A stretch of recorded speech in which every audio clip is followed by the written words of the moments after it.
Salut, je suis dans le sud de la France pour aller rencontrer Jean-Baptiste Allez, un grand athlète que vous devez absolument connaître. Donc c'est parti pour aller rencontrer JB. Salut. Ça va? Ça va? Ouais, il y a une bonne chose pour 2020. Tu t'es mis en étoile du sport. Toujours. Ça va? Bienvenue dans le sud.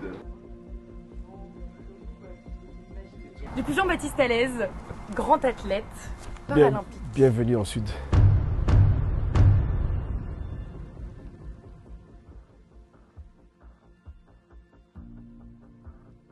Bienvenue. Donc on est chez toi, merci de nous accueillir Avec plaisir. chez toi, c'est vraiment super sympa. Donc du coup j'ai 28 ans et je suis originaire du Burundi. C'est un tout petit pays qui est collé au Rwanda. Donc je suis rescapé de la guerre civile en 1993 et j'avais 3 ans. Donc j'ai subi plusieurs coups de machette. C'était les conflits entre Hutus et Tutsis. Okay. Donc suite à ça, j'ai perdu quasiment toute ma famille. Et du coup, je me suis retrouvé à être placé en orphelinat pour me faire adopter. J'ai eu la chance d'avoir un monsieur qui est venu me chercher 5 ans après. J'ai atterri dans un petit village qui s'appelle le Bonlouis-sur-Bion dans la Drôme. Du coup, j'ai découvert le sport avec le NSS. Et j'adorais beaucoup le sport. Même en béquille, je joue au foot avec mes copains. Oui, t'avais pas encore de prothèse là encore. Non. T'es toujours en béquille et tu joues au foot en béquille. Je joue au foot en béquille. Je fais du vélo sous une jambe, attention. C'est pas grave, donc t'avais des muscles dans les bras, c'est toujours eu des muscles. Alors j'ai commencé à avoir ma première prothèse à l'âge de 8 ans. 9 ans. Ouais. Okay. Et donc ça a été je me rappelle comme si c'était hier, ça a été le plus beau cadeau qu'on puisse m'offrir. Ouais. Parce que pour moi, je ne pouvais pas imaginer que j'allais remarcher comme tout le monde. Donc ma première prothèse, mes parents ils m'ont offert, j'étais comme un enfant. Je suis parti, le jour même quand j'ai eu la prothèse, je suis parti à 9h, je suis revenu à 20h. C'est comme, vous savez, quand vous laissez un cheval dans un pré, parce qu'il reste toute la journée avec vous, vous l'attachez, et vous le mettez dans un pré, il part au galop, parce qu'il est en liberté. C'était la même sensation que j'ai eue. On va s'entraîner un peu, tu vas montrer. On va s'entraîner un peu, parce que là, il fait beau, le soleil, c'est parfait, là, c'est nickel. Ouais, j'espère que tu es en forme, hein, parce que là, je suis un compétiteur, tu connais. Hein. Donc voilà. Trop cool. Merci, ouais. C'est parti. Allez.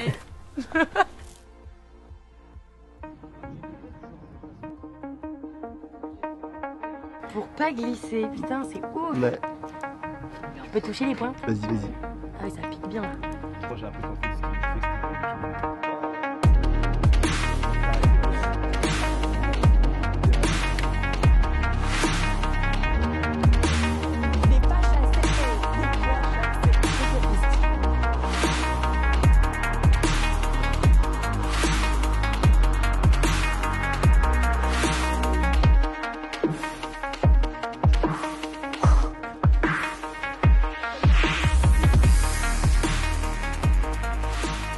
Mes premiers entraînements, je me rappelle, je me sentais libre, je courais contre quelque chose, la liberté, comme on peut dire. 6 mois après, la fédération athlétisme handisport m'appelle pour me dire oui, monsieur Allez, on a vu vos résultats avec les valides et on aimerait bien vous sélectionner pour les championnats du monde handisport. L'année d'après, progresser encore et j'ai été encore sélectionné. L'année d'après, j'ai voulu viser encore plus haut, champion du monde dans ce longueur.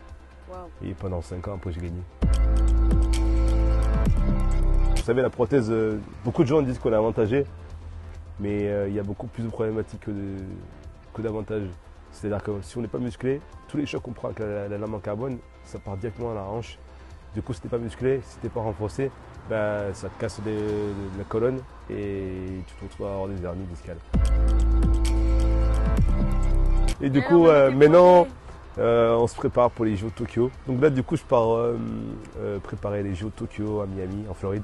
Ce qui me manque, c'est mon palmarès aujourd'hui. J'ai eu toutes les médailles. Ce qui me manque, c'est les JO. Ça va être le moment clé de ma vie. Parce que inconsciemment, je veux me montrer les moyens que dans la vie, tout est possible.